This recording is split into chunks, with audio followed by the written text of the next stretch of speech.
Evangelho de Jesus Cristo, segundo Mateus, capítulo 16, a partir do verso 20, a santa palavra do Senhor nos diz o seguinte: Então Jesus ordenou aos discípulos que não dissessem a ninguém que ele era o Cristo.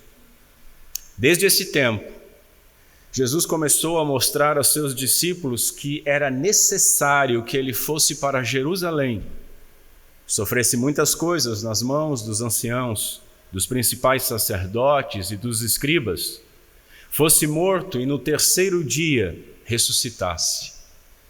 Então Pedro, chamando-o à parte, começou a repreendê-lo, dizendo: Deus não permita, Senhor. Isto de modo nenhum irá lhe acontecer. Mas Jesus, voltando-se, disse a Pedro: Saia da minha frente, Satanás, porque você é para mim uma pedra de tropeço, porque não leva em consideração as coisas de Deus, e sim as dos homens. Amém. Até aqui. Meus irmãos, na última oportunidade, nós vimos o significado do termo igreja, que significa os chamados para fora, termo utilizado no Antigo Testamento para se referir à congregação do povo de Deus, quando se reunia para suas atividades religiosas, uma assembleia.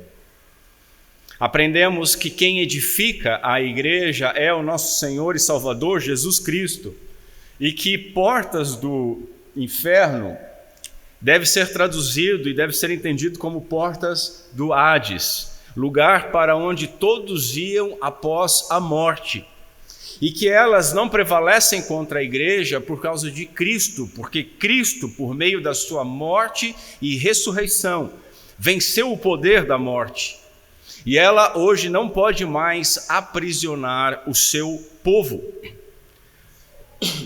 Perdão. Depois aprendemos que chaves do reino significa a autoridade de proclamar o Evangelho, e que estas chaves foram dadas aos apóstolos, mas não somente a eles, não somente a Pedro, mas a Pedro e aos apóstolos, e não somente a eles, mas a toda a igreja.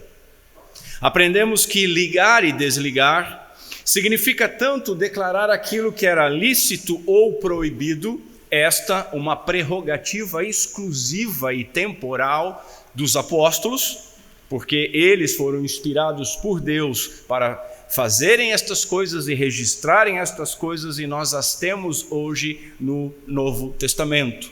Sendo assim, o que o Novo Testamento proíbe do Antigo Testamento ou cancela do Antigo Testamento, nós cancelamos. E o que ele não proíbe, o que ele não cancela, continua válido, e ninguém tem autoridade para revogar. Mas significa tanto isso quanto declarar quem está dentro ou fora do reino dos céus. Por fim, aprendemos que declarar ligado ou desligado, dentro ou fora do reino dos céus, é referente àquilo que já foi decretado no céu, e não o que será. Não é o que nós declararmos que será ligado, mas o que foi ligado é que nós declararemos. Por quê? Porque é o céu que proclama, e Deus não se curva às declarações da igreja. Hoje, nós veremos uma ordem estranha. Os discípulos não deveriam dizer a ninguém que Jesus é o Cristo. Vamos entender isso. Depois veremos que Jesus passou a anunciar claramente o seu sofrimento, a sua paixão. E por fim, veremos que estas revelações, elas foram demais para os discípulos, e que Pedro, novamente tomando a frente, Pedro, que foi declarado como a rocha, tornou-se então pedra de tropeço ao nosso Senhor. Depois de declarar a sua identidade, o nosso Senhor começou a declarar a sua obra, porque essas duas coisas, elas são inseparáveis. A sua pessoa e a sua obra são duas coisas inseparáveis. Jesus já havia falado anteriormente a respeito da sua morte, mas agora ele o faz numa linguagem clara, evidente, preparando-se para oferecer a sua vida a fim de tirar o pecado do mundo. E, meus irmãos, para nós é difícil compreender quão estranho foi essa revelação para os discípulos. Eles não entendiam as ideias que hoje nós já temos por causa da teologia histórica, da teologia sistemática, do tempo de doutrina e de como isso chegou para nós pós-Pentecoste. Eles não tinham a menor ideia de um Messias sofredor. O Messias que eles aguardavam era um vencedor, um líder político, um guerreiro. Eles não tinham a menor ideia de que Isaías 53, que nós lemos na liturgia e cantamos, deveria ser cumprido literalmente. E que todos os sacrifícios da lei do Antigo Testamento apontavam para a morte do verdadeiro Cordeiro de Deus, o nosso Senhor Jesus Cristo. Assim vejamos, em primeiro lugar, uma ordem estranha. Jesus ordenou aos discípulos que não dissessem a ninguém que ele era o Cristo. Por quê? Porque, em primeiro lugar, poderia haver empolgação. O pensamento popular a respeito do Messias era de que ele fosse um libertador político que fosse tirar Israel do jugo do Império Romano. E se ele permitisse que seus discípulos proclamassem abertamente de que ele era o Messias, teria instigado um movimento político e popular, e tal movimento atrapalharia a missão real do nosso Senhor Jesus Cristo. Irmãos, isso quase aconteceu, conforme nós lemos em João 6, onde após a multiplicação de pães e peixes, nós lemos o seguinte: que estavam para vir com a intenção de fazer Jesus rei à força. Não necessariamente fazê-lo à força, mas fazer com que ele fosse reconhecido à força. Um movimento popular que avançaria contra o poder de Roma. Se o povo, e principalmente os líderes religiosos, soubessem que Jesus era o Cristo, eles não crucificariam o Senhor da glória, conforme Paulo escreve em 1 Coríntios.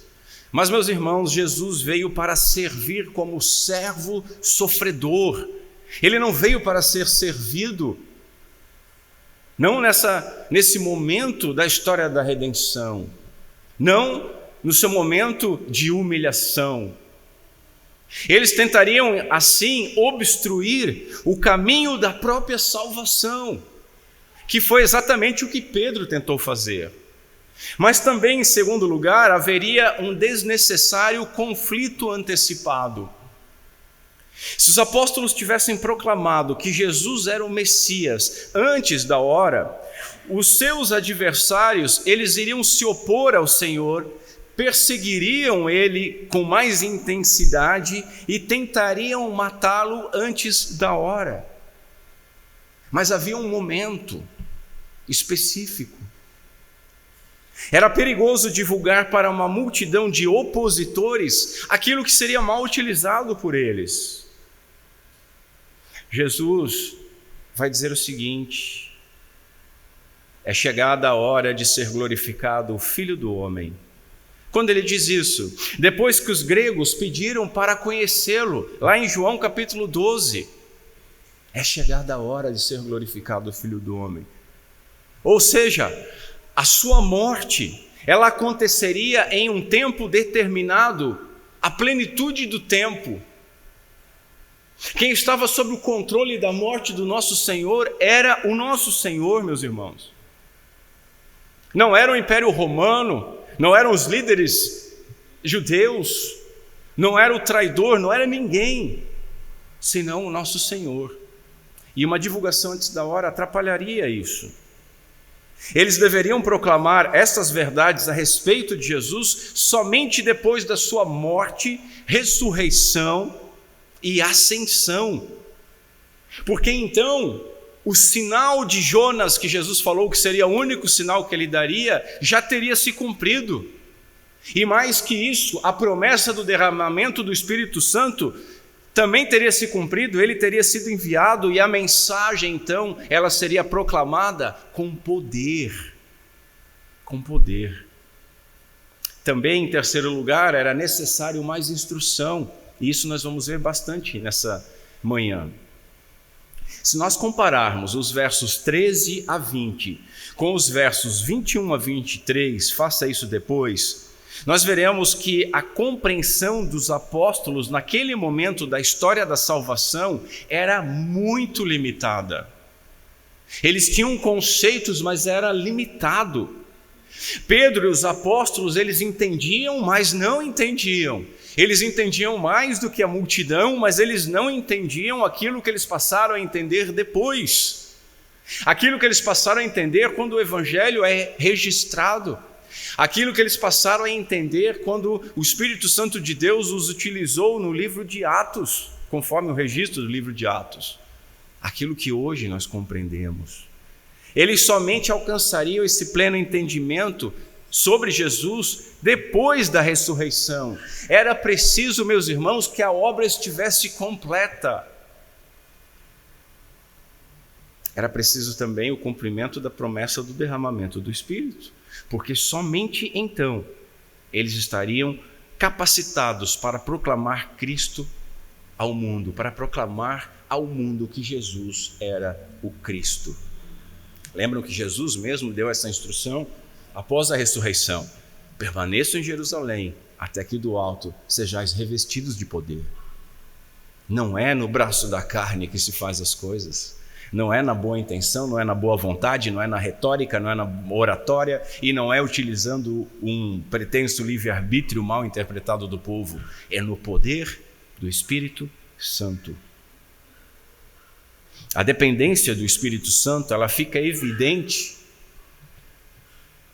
na narrativa de Lucas, quando nós vemos dois discípulos caminhando com Jesus ressurreto. E eles estavam tristes, eles estavam explicando para Jesus ressurreto o porquê eles estavam tristes. E aí eles dizem para Jesus: alguns dos nossos foram ao túmulo e verificaram a exatidão do que as mulheres disseram. O que elas haviam dito? Que Jesus havia ressuscitado. Mas, continua eles, não o viram. Então Jesus, ressurreto, Jesus que eles estavam tristes porque havia morrido, ao lado deles, caminhando com eles, disse: como vocês são insensatos e demoram para crer em tudo que os profetas disseram. E ao cerne do que nós estamos vendo esta manhã, não é verdade que o Cristo tinha de sofrer e entrar na sua glória? A gente vai ver, é necessário. Tinha de sofrer. Veja, sem o Espírito Santo eles estavam cegos. Desse tempo, diz o verso 21, ou a partir de então, a partir do momento que Pedro confessou que Jesus era o Cristo, então o Senhor pôde começar a revelar o grande mistério da cruz. E o que ele faz? Primeiro ele proibiu os seus discípulos de proclamarem que ele era o Messias. E depois começou a ensinar a sua obra como Messias, para que eles pudessem compreender aquilo que eles deveriam de fato divulgar depois. Assim, vejamos em segundo lugar o anúncio claro da paixão. Meus irmãos, observe o uso do termo necessário no verso 21. Diz assim: é necessário. É necessário. Isso é para apontar um desígnio divino. Esse era o plano de Deus. Não havia outro caminho. Jesus não estava falando aqui sobre uma necessidade humana, ele não estava falando sobre uma necessidade dos homens, mas de uma necessidade imperativa. Por quê? Porque ela foi decretada por Yahvé antes da fundação do mundo. É necessário. Que doce palavra para nós, irmãos. Palavras, né? Tem um verbo, é necessário. Não, até uma frase já. É necessário. Era inegociável, impossível de ser alterada. Assim, meus irmãos, nós aprendemos a respeito da amabilidade de Deus, de quanto Deus nos ama. Por quê? Porque Ele tem um plano de redenção que foi prometido. e foi efetuado por Cristo em nosso favor, por isso era necessário que Jesus fosse para Jerusalém. Observe a convicção do Senhor sobre a sua obra também. Ele estava convicto. Muitos teólogos vão falar bastante sobre Jesus ir aprendendo. Ele estava convicto. Com 12 anos ele já estava dizendo: vocês não sabiam que cabia a mim estar na casa do meu Pai? Ele estava tão convicto que ele apontou o local. Era necessário que ele fosse para Jerusalém, a cidade santa, conforme o capítulo 4, a cidade do grande rei, conforme o capítulo 5, a cidade matadora de profetas, conforme o capítulo 23. Seria lá, em Jerusalém, que Jesus sofreria muitas coisas e seria morto.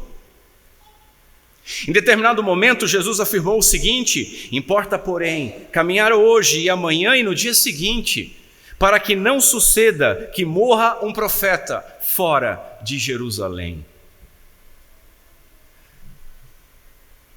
Foi sobre Jerusalém que Jesus chorou, dizendo: Jerusalém, Jerusalém, que mata os profetas e apedreja os que são enviados.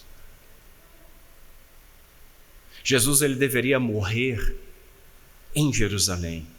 Por quê, meus irmãos? Porque lá eram oferecidos todos os sacrifícios. Era no templo e em Jerusalém que eram oferecidos todos os sacrifícios, e era lá que o maior sacrifício, o sacrifício perfeito, o sacrifício do Cordeiro de Deus que tira o pecado do mundo, deveria ser oferecido. Era necessário que fosse em Jerusalém. Em Jerusalém estava o templo, e também era lá que o antitipo do templo, Jesus Cristo, o Emanuel, o Deus conosco, aquilo que o tabernáculo apontava, aquilo que o templo apontava, mas que agora estava concretizado, Deus e Yahvé no meio do seu povo, era lá que ele deveria ter o templo do seu corpo destruído.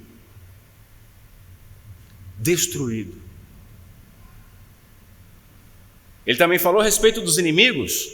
Era necessário que sofresse muitas coisas nas mãos dos anciãos, dos principais sacerdotes e dos escribas. Os anciãos, meus irmãos, eram os respeitáveis líderes da comunidade, os homens mais velhos que representavam as tribos. Os principais sacerdotes eram a elite dos saduceus. E os escribas eram fariseus eruditos nas escrituras. Esses grupos, eles constituíam a maior parte do Sinédrio, e o Sinédrio era o conselho oficial que governava a vida religiosa e a vida política dos judeus. Ou seja, Jesus, ele seria rejeitado e morto pela liderança religiosa e civil de Israel, pelos líderes do seu povo. Eles, que deveriam ser os primeiros a honrar e adorar o Cristo que professavam esperar, seriam aqueles que o matariam cruelmente. Cruelmente. É verdade que, se soubessem que Jesus era o Cristo, Paulo vai dizer isso, nunca crucificariam o Senhor da glória. Mas a dureza dos seus corações os cegou contra a natureza de Cristo e da obra de Jesus Cristo, e não reconheceram a sua própria enfermidade na carne, muito menos reconheceram o médico que poderia purificar o seu corpo da lepra do pecado. O médico que foi desprezado.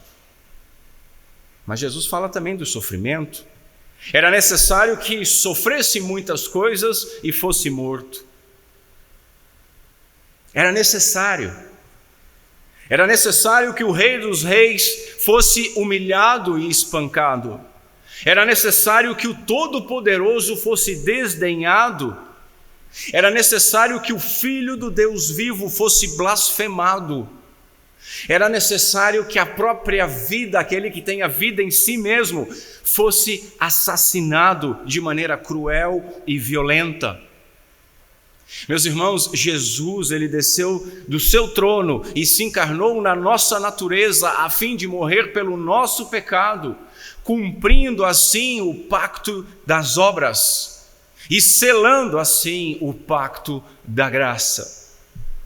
Conforme profetizou Isaías, e nós lemos na liturgia, Jesus seria desprezado e o mais rejeitado entre os homens, seria homem de dores, que sabe o que é padecer, seria aflito, ferido de Deus e oprimido, seria traspassado por causa das nossas transgressões e esmagado por causa das nossas iniquidades.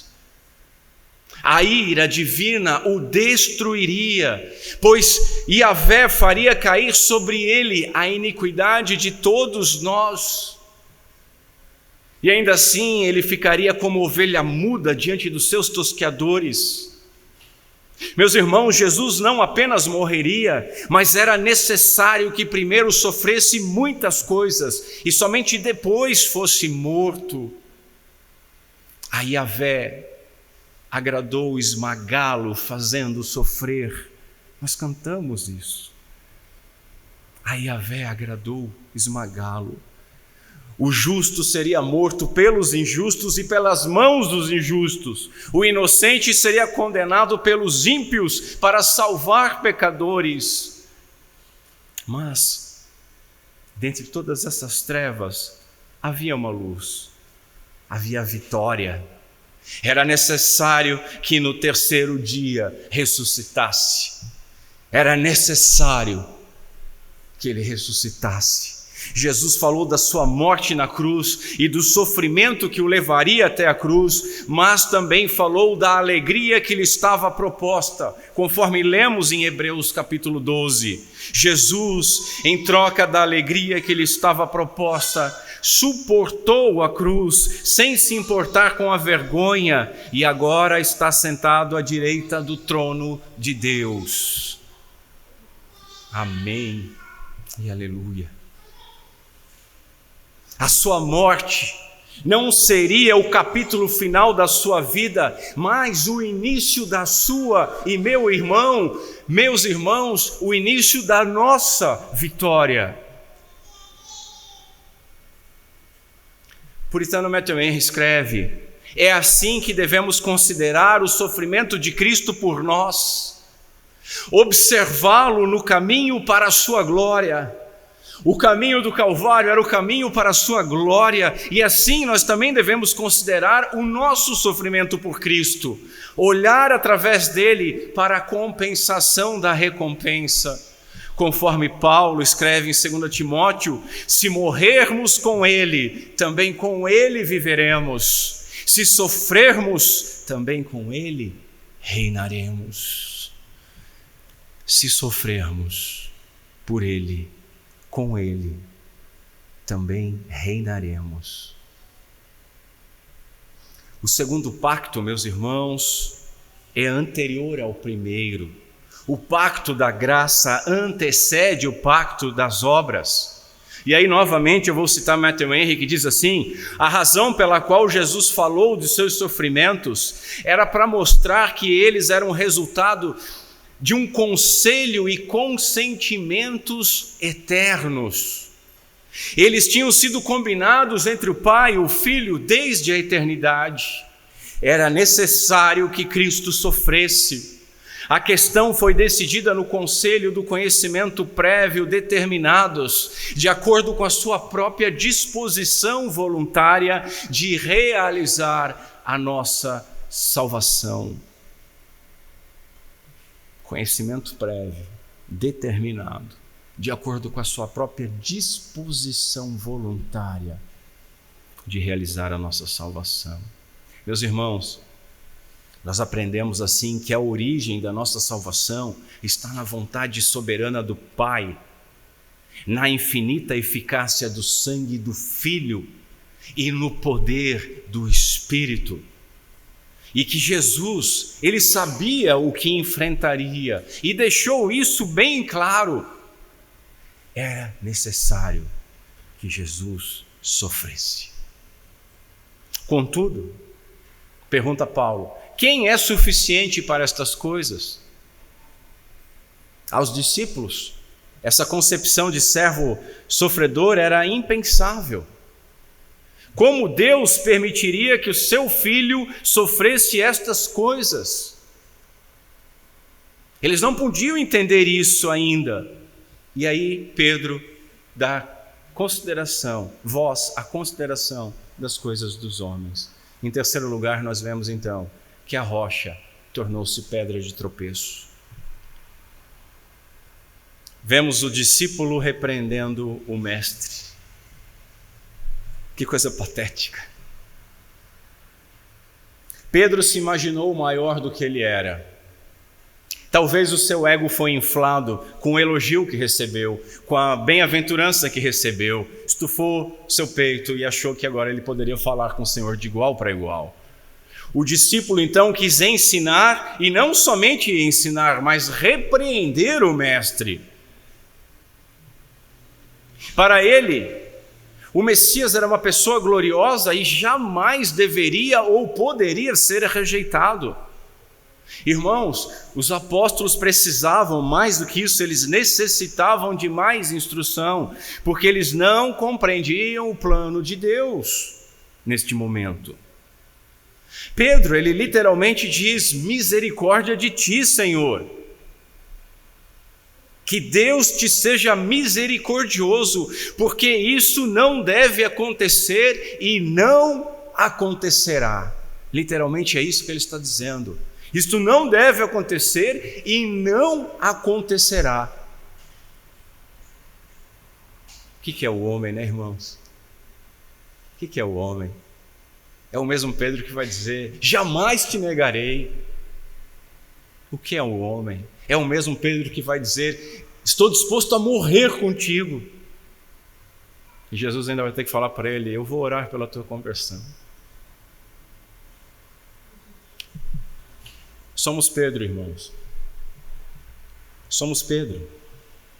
Dizemos que estamos prontos para morrer com Cristo, mas não conseguimos vencer, às vezes, uma dor de cabeça. Ela é demais para nós orarmos, ela é demais para nós lermos a Escritura, e para ir no culto, nem pensar, né? É caso de vida ou morte. Nós dizemos que jamais o negaremos, mas negamos a Cristo por qualquer futilidade da nossa vida, por qualquer prazer mesquinho, efêmero e muitas vezes pecaminoso. E se não pecaminoso na raiz, pecaminoso porque se coloca entre nós e o Senhor. Pedro somos nós. Nós que dizemos para Deus: não, desse jeito não, Senhor. Eu não posso sofrer isso. Eu não posso passar por isso. Tu não podes tirar isso de mim.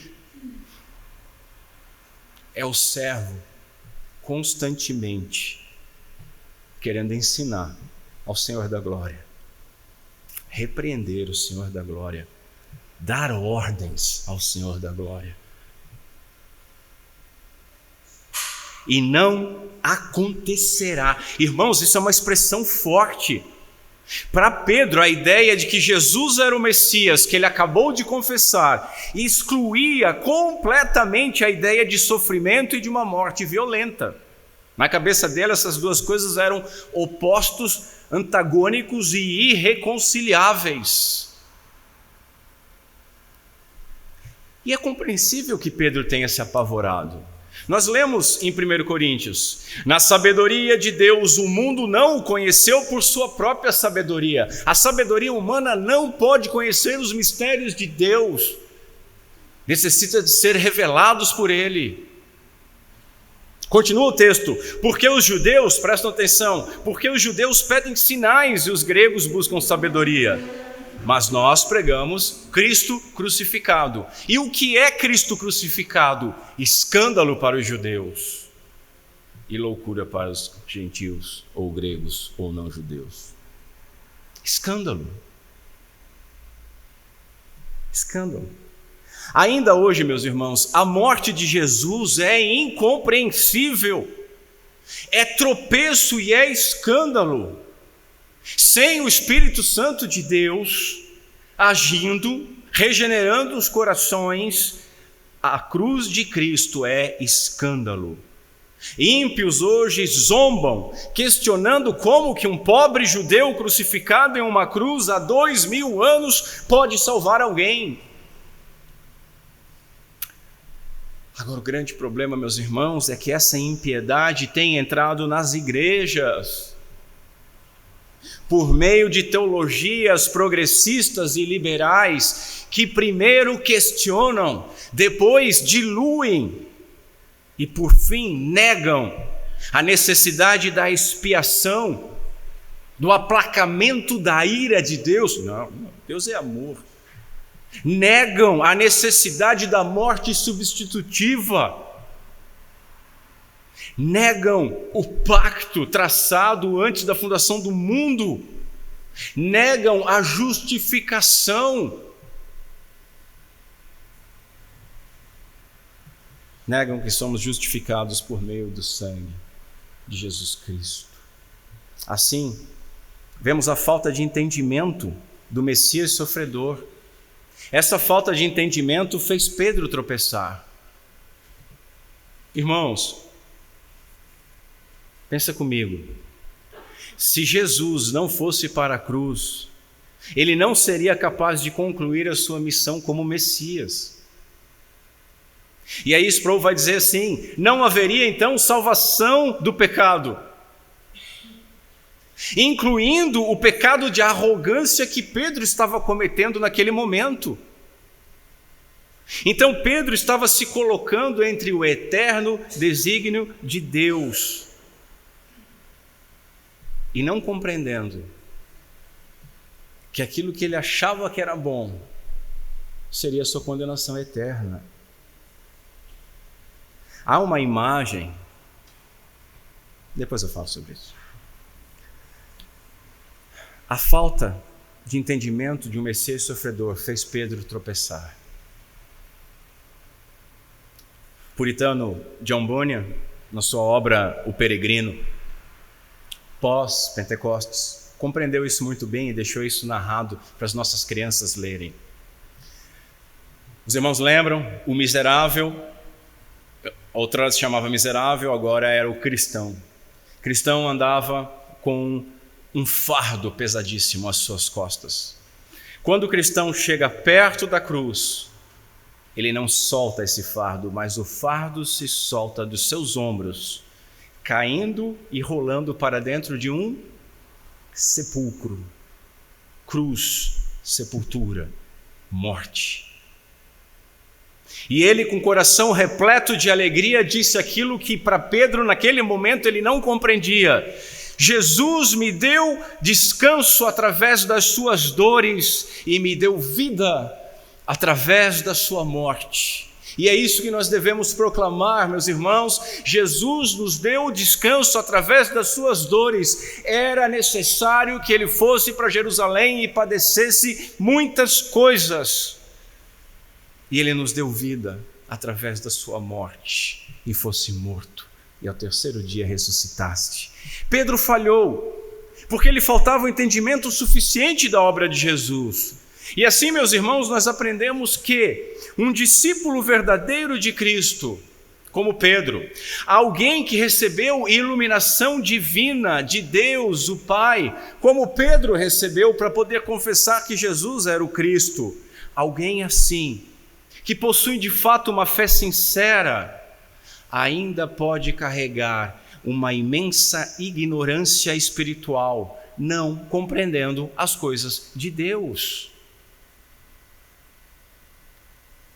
E não deixa de ser um cristão por causa disso. Assim, nós não devemos considerar os bons homens como infalíveis, mas também não devemos considerar aqueles que têm fé, mas ainda pequena, carente de instrução, misturadas ainda com um monte de sujeira, um monte de bobagem, um monte de crendice, mas ele possui essa fé, como se não possuíssem nenhuma graça divina. Possuem. Um verdadeiro irmão pode ter um conhecimento limitado, talvez não consiga desenvolver corretamente muitos pontos de doutrina, talvez erre tanto em atos quanto em palavras, mas se ele tem fé em Cristo, reconhece nele o seu Salvador e o ama, nós devemos tratá-lo com paciência, porque aquilo que ele não percebe agora, ele poderá perceber depois, como foi o caso de Pedro. E assim, meus irmãos, nós aprendemos que a sabedoria humana, ela contraria a sabedoria divina.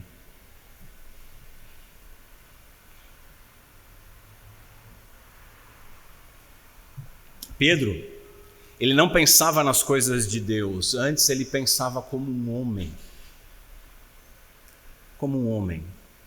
Pelo decreto de Deus, era necessário que o Salvador sofresse, morresse, ressuscitasse, com o propósito de salvar o seu povo. Mas, pela perspectiva humana, Messias e sofrimento eram completamente incompatíveis. Pedro pensava como um homem, não como Deus, porque sem Cristo crucificado, sem Salvador. Sem cruz, sem glória. Pedro, expressando um ponto de vista humano, não compreendia que ele estava pedindo para o Senhor Jesus a própria condenação. E isso não vai te acontecer. Veja como nós somos, quando falamos, pensamos, desejamos, oramos, falamos distante das Escrituras Sagradas. Por melhor que nós possamos ser, irmãos, por mais espirituais e piedosos que nós possamos ser, se nós falarmos divorciado da Escritura Sagrada, tudo que nós pudermos falar vai ser bobagem. O nosso melhor, o suco do nosso conhecimento, sem a Escritura, é bobagem. É bobagem.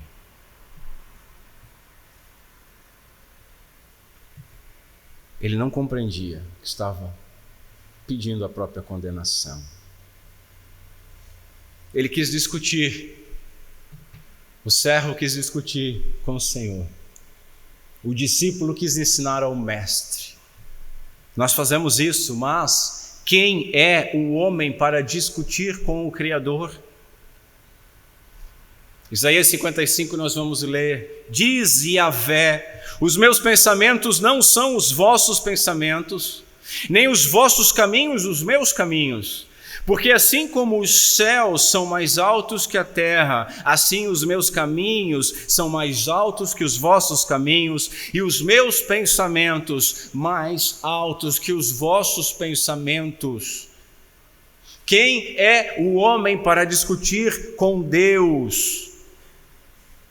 Pedro aqui não compreendia estas coisas, mas a contemplação da obra de salvação faria Paulo depois escrever aos Romanos: ó profundidade das riquezas, tanto da sabedoria como do conhecimento de Deus, quão insondáveis são os seus juízos e quão inescrutáveis são os teus caminhos. Porque quem compreende a mente do Senhor, ou quem foi o seu conselheiro, ou quem lhe deu primeiro para que lhe seja recompensado? Porque dele, por ele e para ele são todas as coisas, glória, pois a ele eternamente, amém e aleluia. Notem a diferença de Pedro, coitado. De modo nenhum tu vais, e de Paulo entendendo isso. Paulo era superior a Pedro? De maneira nenhuma. Mas Paulo está num outro momento da história. O pensamento de Deus, meus irmãos, é alto e excelente. A morte de Jesus fazia parte do plano soberano e inescrutável, maravilhoso de Deus. Jesus veio ao mundo para morrer pelo seu povo.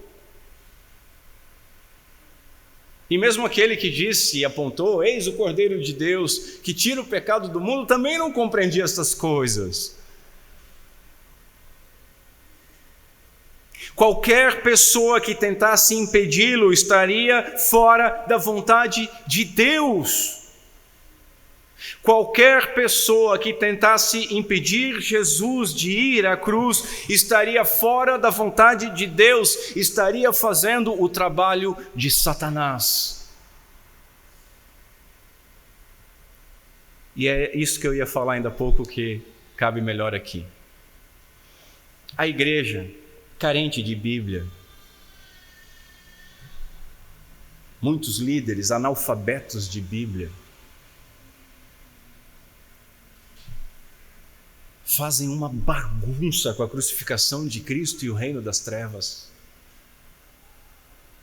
O reino das trevas ficou em festa por 3 dias. Da onde que essas criaturas tiram uma bobagem dessa?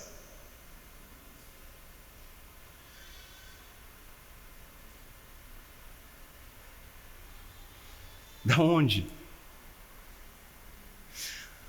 O que o diabo mais queria, porque ele compreendia isso aqui, era afastar Cristo da cruz.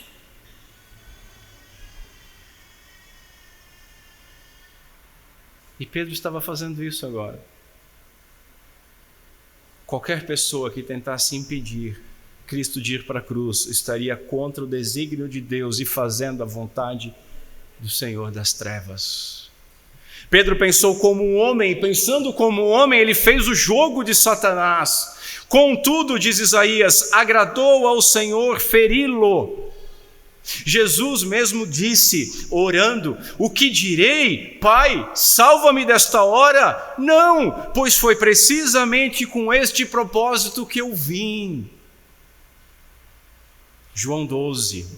É interessante nós notarmos, meus irmãos, que quando Jesus diz, tu não cogitas as coisas de Deus, mas dos homens, a King James traduz assim, tu não saboreias as coisas de Deus.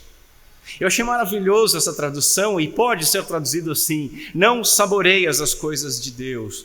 E aí nós tiramos uma aplicação, irmãos, nós faríamos bem em saborear, em nos alimentarmos diariamente com a palavra de Deus, meditando nela e aplicando ela às nossas vidas. O sangue, a justiça, o sacrifício de Cristo são coisas saborosas. Devem ser saboreadas, devem ser pensadas e consideradas pelos crentes, saboreadas pelos crentes, consideradas preciosas para a igreja.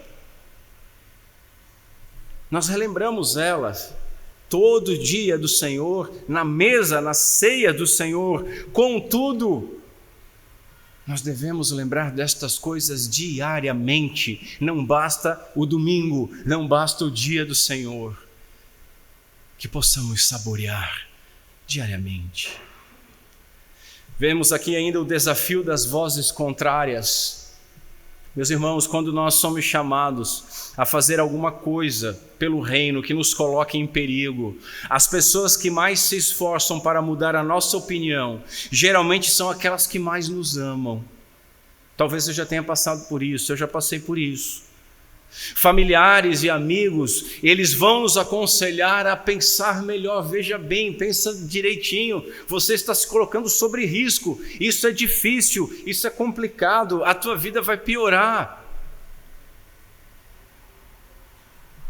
E isso pode dificultar bastante a nossa obediência ao chamado de Deus na nossa vida. Um teólogo vai dizer o seguinte: não há instrumento de tentação mais temíveis do que amigos bem-intencionados, que se importam mais com o nosso bem-estar do que com o nosso caráter. Quando Jesus anunciou que o seu destino era sofrer e morrer em Jerusalém, os seus amigos mais próximos quiseram impedi-lo. Veja, meus irmãos, Pedro, ele não repreendeu o Senhor movido de má vontade. Ele foi inconsequente, ok. Ele foi irreverente, ok. Mas ele estava com o coração ardendo, cheio de boa vontade. Ele demonstrou ternura e preocupação com Jesus que ele tanto amava.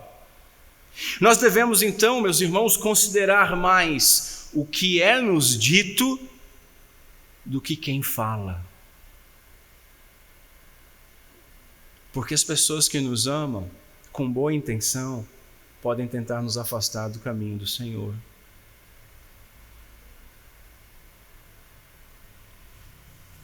O filósofo satanista Karl Marx disse que as boas intenções pavimentam o caminho para o inferno.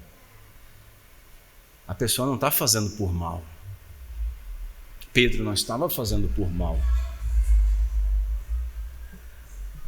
Devemos considerar mais o que é dito do que quem disse. Devemos também exercitar os nossos sentidos espirituais para conseguirmos discernir a voz de Satanás, até mesmo atuando no nosso cônjuge, talvez nos nossos pais, talvez nos nossos filhos, talvez nos nossos amigos, talvez no ministro do Evangelho, qualquer um que tente nos afastar do nosso dever. Naturalmente, nós somos tentados a tomar atalhos e a evitar o sofrimento. Faz parte da nossa constituição covarde e caída. Olhando para o Senhor, nós aprendemos, por outro lado, que nada deve atrapalhar a nossa missão e que a nossa missão trará aflições.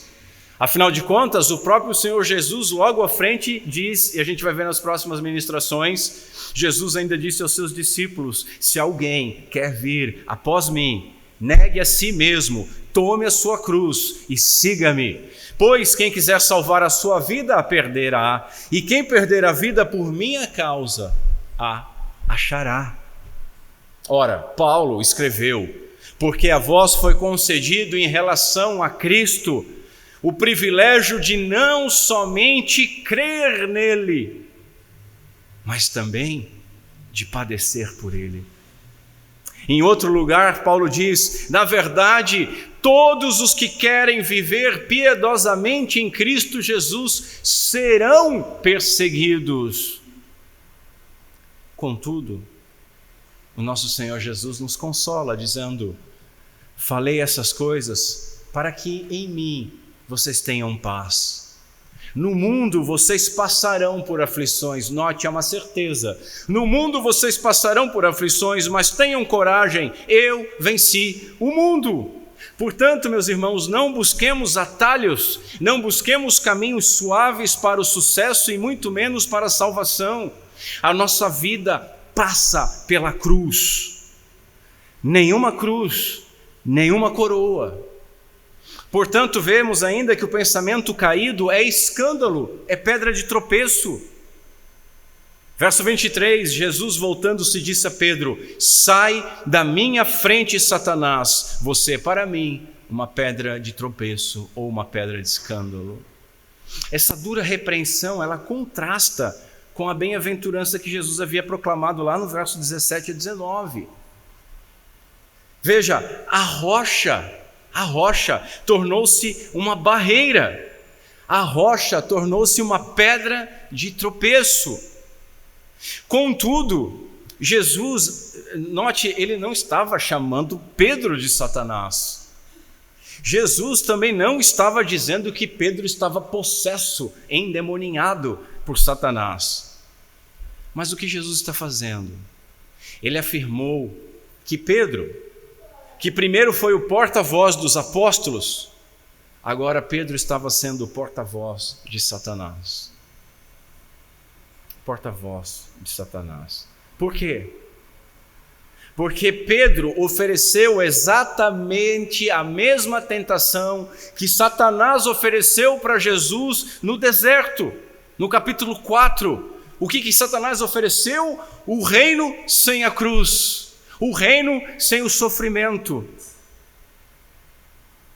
Se de joelho te prostrares, todos os reinos do mundo serão teus. Note, Satanás não se alegrava com a cruz. Ele odeia a cruz. Ele odeia o caminho que Jesus fez da cruz. E aqui nós vemos a mesma boca que há pouco confessou Jesus como o Cristo, agora se tornando voz do tentador. E Jesus reconheceu que Pedro estava sendo usado por Satanás e que Satanás estava o tentando novamente agora por um discípulo seu a obter a coroa sem suportar a cruz. Tanto que Jesus utilizou as mesmas palavras que utilizou para expulsar Satanás no deserto. Arreda, Satanás. Meus irmãos, quando o crente, ele não olha inteiramente para Deus, quando o crente, ele não olha inteiramente para a palavra de Deus, ele promove, mesmo cheio das boas e melhores intenções, ele promove a causa de Satanás, que usa essas boas intenções para trazer escândalo, aqui traduzido como pedra de tropeço. Veja, um coração que foi tocado por Deus ainda pode ser carnal, cogitando as coisas dos homens e servindo a propósitos malignos. Mas nós vemos por último, a misericórdia do Salvador. Por ser contrário ao Calvário, Pedro tornou-se um impedimento ao Salvador. Mas aí um pastor escreve o seguinte: aprendemos que uma profissão autêntica de fé em Jesus, nossa autêntica profissão de fé em Jesus, não apaga a insensatez que ainda permanece em nós. Contudo, até mesmo essas duras palavras não separaram Jesus de Pedro. Jesus não lançou Pedro para fora. Jesus não deixou de tratá-lo como um verdadeiro amigo, um discípulo e um irmão. Assim, meus irmãos, observando a misericórdia de Cristo, nós somos ensinados a ter compaixão com os mais fracos em nossas igrejas. Às vezes um irmãozinho fala um negócio que arrepia a espinha, principalmente um irmão novo na fé. Nós devemos tratá-lo com amor e compaixão. Pedro realmente foi, junto com os discípulos, a pedra sobre a qual Cristo edificou a sua igreja. Veja, aqui Pedro ele se opôs à cruz, mas depois ele se tornou um pregador eficaz desta mesma cruz que ele tentou descartar. E por esta cruz, Pedro perdeu a sua vida. E segundo a tradição, não se achou nem digno de ser crucificado, da mesma forma que Cristo pediu para ser crucificado de cabeça para baixo. Isso é tradição. O poder transformador do Espírito Santo de Deus no coração de Pedro produziu resultados extraordinários, como nós lemos em Atos 3, Pedro pregando. Olha aquele que disse para Cristo não ir na cruz agora: Deus assim cumpriu o que tinha anunciado anteriormente pela boca de todos os profetas, que o seu Cristo haveria de padecer. E mais, na sua primeira carta, Pedro escreve: porque para isto mesmo vocês foram chamados, pois também Cristo sofreu no lugar de vocês, deixando exemplo para que vocês sigam os seus passos. Ele não cometeu pecado, nem foi encontrado engano em sua boca, pois ele, quando insultado, não revidava com insultos, quando maltratado, não fazia ameaças, mas se entregava àquele que julga retamente, carregando ele mesmo no seu corpo, sobre o madeiro, sobre a cruz, os nossos pecados, para que nós, mortos para os pecados, vivamos para a justiça. E ele completa dizendo: pelas feridas dele, vocês foram sarados. Amém. Glória a Deus. Ele entendeu.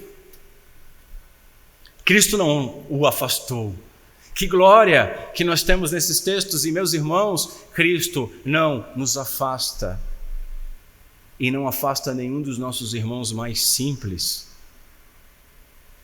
quando tem um pensamento humano ou quando fala alguma bobagem. Utilizemos da misericórdia do Senhor. Porque muitas vezes aquele irmão que pode chegar falando uma bobagemzinha ou outra, convicto, peitinho estufado, mas está enganado. Você não sabe se esse irmão vai ser um grande homem utilizado por Deus. Um grande homem utilizado por Deus. Ananias temeu e orar por Paulo, o perseguidor da igreja. Quem foi Paulo? E quem foi Ananias? O homem que foi lá em Paulo. Quero fazer algumas aplicações desse texto para os irmãos. E a primeira aplicação é que Jesus deseja, meus irmãos, isso é sério, que nós consideremos a crucificação como a verdade central do cristianismo. Irmãos, quantos debates infrutíferos acontecem em relação a doutrinas secundárias. Isso quando é doutrina, quando não é aquela bobagem, a crente pode ouvir música do mundo, crente pode fazer tatuagem. Quantos debates, quanto papel, quanto tempo gasto com isso. O bispo Ryle escreve o seguinte: quanto à questão da morte expiatória de Cristo como caminho de paz com Deus, a verdade é uma só. Se nos enganarmos nesse particular, estaremos arruinados para sempre. O erro acerca de muitos pontos de doutrina é apenas uma doença superficial, mas o erro acerca da morte de Cristo é uma doença fatal. Fatal. Ele conclui, portanto, firmemo-nos neste ponto, que coisa alguma nos desloque desta base. A soma de todas as nossas esperanças deve ser que Cristo morreu por nós. Meus irmãos, a religião humanista, que subtrai o escândalo da cruz, ela tem inspiração satânica. E há de se entender essa oposição à cruz, ao sacrifício, ao sangue, na falsa religião, fora da igreja, mas dentro da igreja não deve ser tolerada, de maneira alguma. Se um dia eu falar contra a cruz de Cristo, solte uma dessa cadeira e arremesse na minha direção. Ore depois. Primeiro me silencie. Outra aplicação, nós aprendemos que Jesus veio realizar a vontade do Pai. A sua vinda foi planejada desde toda a eternidade e prometida em todo o Antigo Testamento. Deus deu aos seus eleitos aquele sacrifício perfeito, o cordeiro que sofreria a penalidade do pecado para libertar os homens da sua condenação. A sua vida, a sua morte e a sua ressurreição foram um cumprimento de todas as promessas divinas. Pedro, meus irmãos, falhou em perceber as implicações daquilo que ele havia confessado quando disse: Tu és o Cristo de Deus. Muitos ainda estão influenciados por uma mentalidade caída, porque ainda hoje o evangelho da cruz, ele é ofensivo aos homens.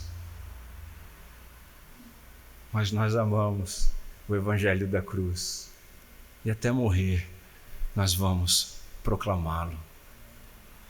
Uma visão correta da morte substitutiva de Cristo e dos benefícios resultantes é fundamental para a nossa salvação. Assim, meus irmãos, aprendamos que não devemos nos gloriar em coisa alguma, em nada, mas devemos nos gloriar na cruz de Cristo. Essa é a boa nova mais incrível de todas. O Filho de Deus veio para essa terra e morreu pelos nossos pecados. Creiamos nela, vivamos por ela e a proclamemos a plenos pulmões. Outra aplicação, com a dura repreensão de Jesus, nós observamos que nada era mais ofensivo para ele do que tentar desviá-lo da sua missão. Jesus em nenhum outro momento da Escritura foi tão duro. Assim nós devemos ser intransigentes com tudo e com todos que buscam nos desviar da vontade de Deus. Não importa se são familiares, não importa se são amigos.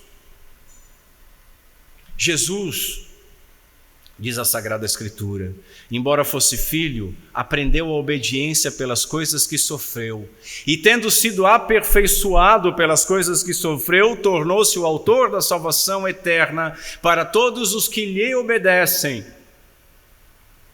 Hebreus 5.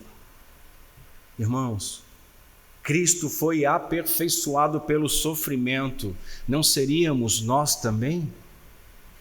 O Filho de Deus sem pecado foi aperfeiçoado pelo sofrimento. E você, ó filho de Adão, não precisa de sofrimento para ser lapidado?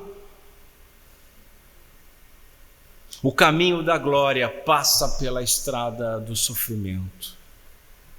Quarta aplicação, evitemos tomar atalhos e nos desviar então do sofrimento, das aflições.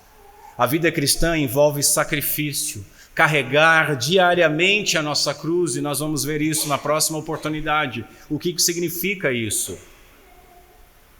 Um pastor diz: a voz que nos convida a nos poupar não é de Deus, é de Satanás.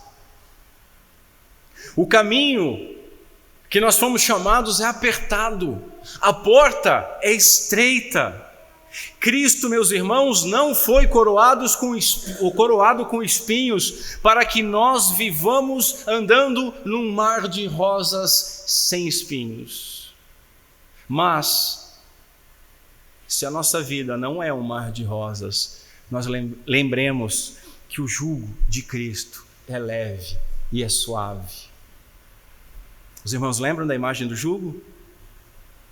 Servia para unir 2 bois e fazê-los andar, carregando alguma coisa. É para 2. O jugo que está no teu ombro, a outra parte está sobre o ombro do Senhor. E quem está levando o peso, ou melhor, quem levou o peso foi Ele. Você só vai ali junto. Você só vai junto. É Ele que alivia quando nós estamos cansados e sobrecarregados. Repito, a vós vos foi concedido em relação a Cristo o privilégio de não somente crer nele, como também de padecer por ele. Assim, meus irmãos, consideremos toda aflição como breve e momentânea, comparados ao peso da glória prometida. Última aplicação. Aprendemos que o Senhor, Ele prepara e capacita os seus servos antes de enviá-los. Verso 20. Contudo, se naquele momento os discípulos, os apóstolos não deveriam falar, nós não temos essa ordem sobre nós. Portanto, nós devemos proclamar a todos. Proclamar que Jesus é o Cristo, que Jesus é o Filho do Deus vivo, que Ele é o Salvador, que nasceu debaixo da nossa natureza, que viveu em plena obediência da lei de Deus em nosso favor, que morreu na cruz pelos nossos pecados, pela nossa desobediência, que ressuscitou ao 3º dia e hoje vive e reina sobre tudo e sobre todos. Assim, meus irmãos, tenhamos temor de falar sobre aquilo que não sabemos. Tenhamos temor de deixar de aprender mais sobre Cristo. E tenhamos ainda mais temor de deixar de falar daquilo que nós sabemos. E que Deus Pai seja misericordioso conosco, por meio de Cristo Jesus. Amém.